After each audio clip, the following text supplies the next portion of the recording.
Кочкор районундагы Кара Тоо айылынын фермери Адилет Бактыбек уулу 10 жылдан бери малды бордуп семиртүү менен алек.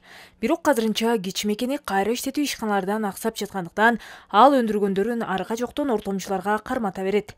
Учурда 4 тарабы төп сарайында 50дөй уй жылкы багылып, баарысы тең эттүү.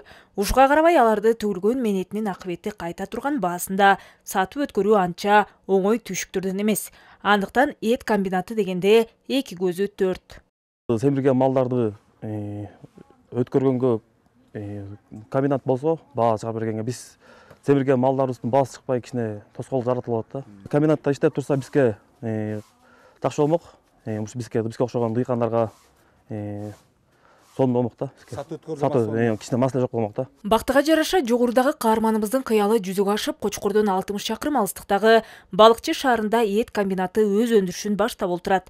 Анын ачылышында ак батасын берген мамлекет башчысы Садыр Жапаров бул ишкана Түзөнтүү, Сысык Көл жана Нарын облустарынын фермерлерине кызмат көрсөтөөрүн баса белгилеген.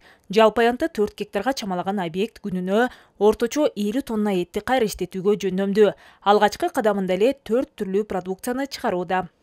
Азыркы тапта күндө 10-15 баш букадан союп, балдарыбызды окутуп, үйрөтүп,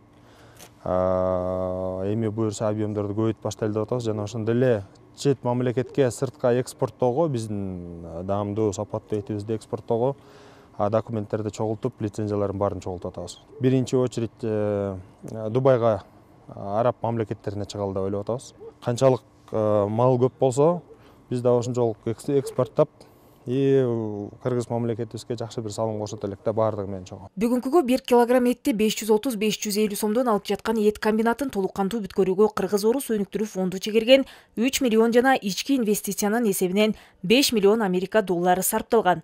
Мунун натыйжасында келечегинде 100дөн ашык туруктуу жумуш орундарынын жаралары күтүлүүдө.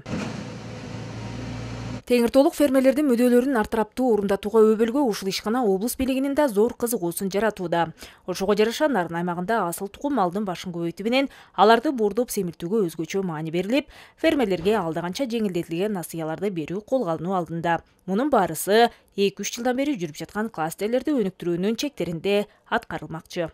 Алкагында бир 400 миллион акча каражатын, 400 миллионго чейин акча каражатын бөлүп, ушу кластерлерди түзүп чыгарды да. Эт кластерин, сүт кластерин, анан мөмө жемиш кластерин. Азыр ушу эт кластеринде жанагындай откормочный малды бордоп семиртүүчү жайларды көбүрөөк уюштуруп, ошол этти бул жака өткөрүү боюнча сүйлөшүүлөр жүргүзүп атабыз да. Ошондой эле Нарында 4 түлүктү бордоп семиртүүгө багытталышкан чарбаларга Теңиртоо өнүктүрүү фондунан үстүгү 2% гана насыялардын берилерин кошумчалайлы. Андыктан жергиликтүү фермерлер өздөрүнө жагымдуу жогорудагыдай мүмкүнчүлүктөрдөн пайдаланып калышса, төккөн мээнеттери азыркыдай текке кетпес. Жазгулы Субариева, Бексултан Жолошбеков, Нарын жаңылыктары.